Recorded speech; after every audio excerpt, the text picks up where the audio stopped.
Hi everyone, thanks for joining us. Today I have my patient, Laurie. So Laurie has a really interesting case. By the way, she's one of our first responders, so we always are very appreciative of Laurie. But anyway, Laurie has, well, I'll let you tell the story, of what happened to you, Laurie.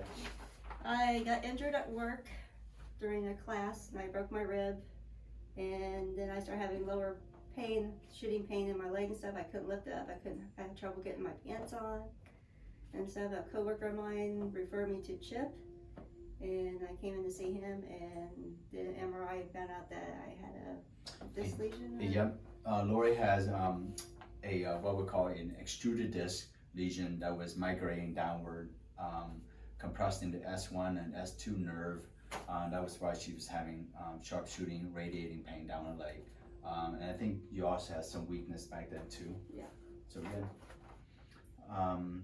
So that's her history. And how are you feeling now? I feel fine. Fine. Once in a while, depending if I'm lifting something wrong, I might have pain, but I've been fine. It's been right.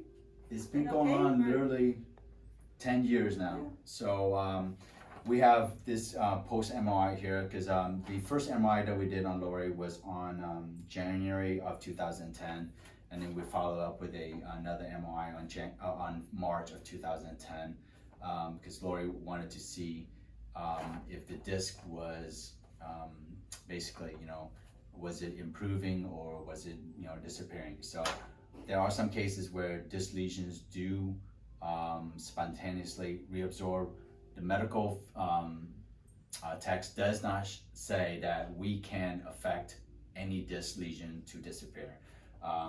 My years of 20 years of work on disc lesions, including Laurie's, we have only seen maybe 4 or 5 cases where we don't know why. I mean, I work on all my patients the same way, right? That has disc lesions, but sometimes we have a patient that has the disc lesion with regard to herniations. We're not talking about bulges here. We're talking about herniations of disc or an extruded disc in the case of Laurie, which is more severe.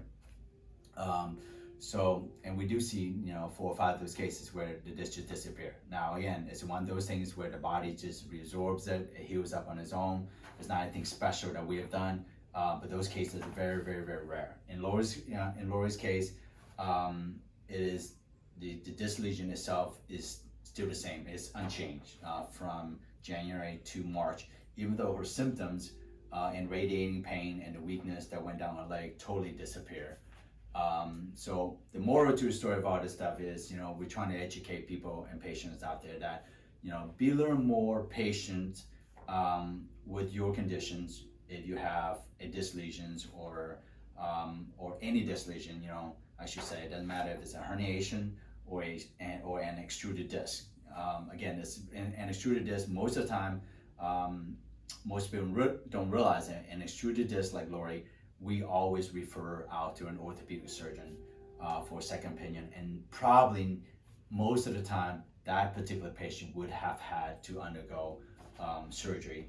And I'm sure if you remember it or not, Yeah, but you can tell, Laurie. When you discussed over about my MRI, you said I most likely would need surgery and stuff. But then you said let me work on it and see if we can avoid that, and never had surgery. And she's never had surgery, yep. So, and it's just one of those things where in her case, we're happy that, the outcome is, turns out well.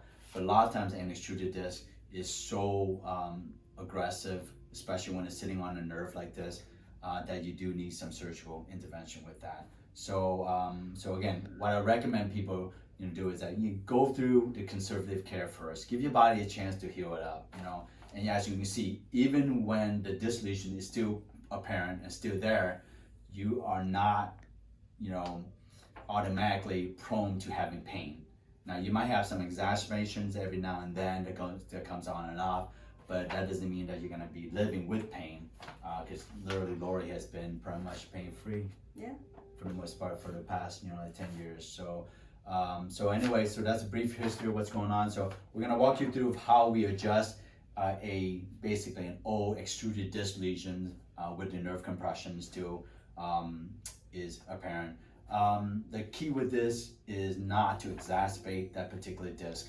I always tell a lot of my friends, who are in the same situation, if somebody who's afraid to work on your disc lesions and are afraid to do anything with regard to exercise, then they should leave it alone.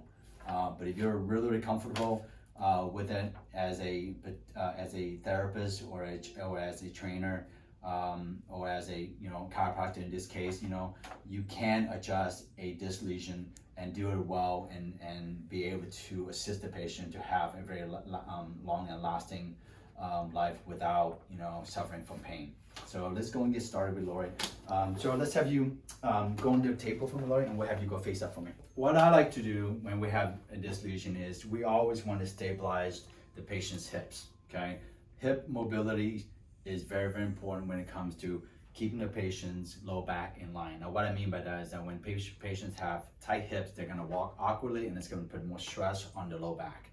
So, and particularly with Laurie, we don't, with any circumstances, the least thing that we wanna do is not to put pressure on that disc, okay? Because if you inflame the disc, the nerve's gonna get inflamed and then you have the whole series starting back up again. So the key is to keep the inflammation resolved as much as we can. And how do I do that? I go and attack the hips and really open up the hip and pelvis to give the patient a lot of mobility so that you're not putting stress on the spine and putting stress on your disc. So we're gonna walk you guys through it, and we're actually kind of work through and I'll explain kind of as we're doing it what we're doing with Laurie here. So first thing we're gonna do is we're gonna loosen up the gluteus maximus, and we're gonna go straight, just a straight hip flexion, okay? And this literally will stretch Laurie's hamstrings out on the upper region, help to stretch her glutes. And I mean, usually it doesn't have pain, but sometimes she'll come in and she's been working hard and being on her feet more, and she'll have a little bit more loss of range of motion. But the key is that you want this to be towards the abdomen as much as you can. So we're gonna bring Laurie up, and we do some basically PNF on Laurie to relieve a lot of this tightness here. Go ahead and push up, Laurie. And relax me, good job. Keep going, and relax me. Nice job. We're gonna rotate this all the way through. Good, bring this back in your right hip, Laurie. Good, perfect. Good. Push up again for a minute, and relax me. Good, keep going. Nice job. And I like to release a lot of fibers that comes around the hip area. So we're gonna go to the IT band here, and work all the way around the hip here for Laurie. Push up for me, please. And nice job, good, keep going, and relax away. Nice job. Nice, keep it right there for me, bring this all the way up. Good, resist down for me, and relax away. Nice job, and bring this over. And this is where we want Laurie to be.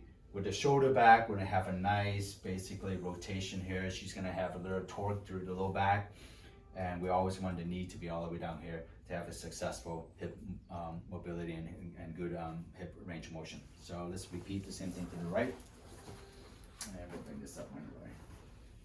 Now the right side typically for Laurie is going to be a little more hindered because she typically has a little more exacerbation on the right side and the left.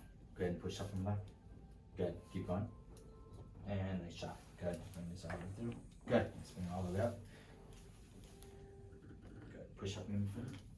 And relax from there. One more time. And nice shot. Good, bring it a little further up. So sometimes she does struggle to bring this up a little more with regard to the hip flexion compared to the left side. Bring this all the way over.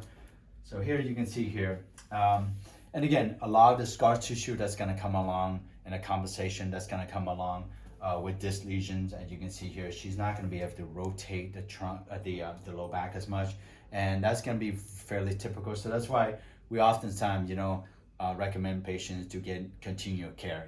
Continual care is not about treating the pain. It's about keeping the disc from exacerbating. It's about keeping the disc healthy so you can do the things that you want, okay? It doesn't do any good when patients have pain and we're always trying to do the catch-up part. We rather patients stay ahead of it and have good functional and good movements and be out of pain rather than wait till you have pain and then treat the condition, because oftentimes that leads to more arthritic and more disc degeneration. All right, so we're gonna bring this all the way over, Laurie. This time here, we're gonna straighten the leg out a little more. I'm gonna try to rotate your low back a little further here. Okay, good. Just relax your hip a little more for me, Laurie. Perfect. Go ahead and resist that for me. And nice job. Let it go all the way down. Good. Keep going, Laurie. And relax me. Good job.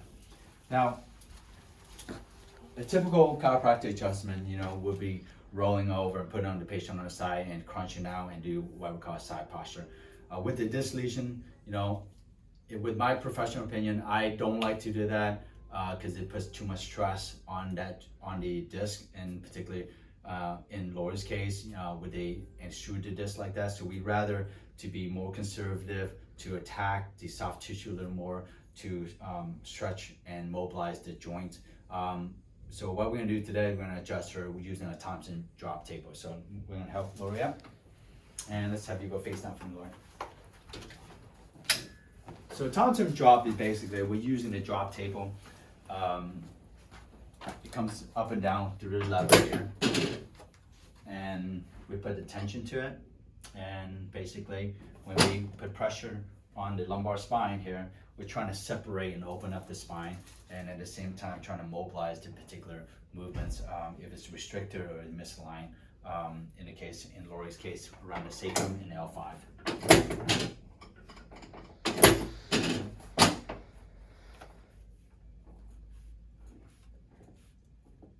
Good. Take a deep breath from your leg. And breathe out from your place. Good. Keep going. And breathe out from your leg. Good job.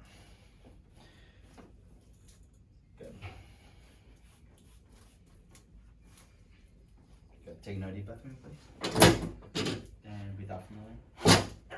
Good job. Sorry. Again, her lesion is down here, and you can see when we adjust her, it's actually more uncomfortable up here because we have a lot of compensation up here with regard to muscle and a lot more postural abnormality here. So she does have a more physical job, so she does place a little more stress on her shoulder and on her upper back. So thanks a lot for joining me, guys. You guys have any question with regard to this lesion wise, please let us know. It's something that we deal with all the time. And thanks again. And if you like our channel, please subscribe. Thank you.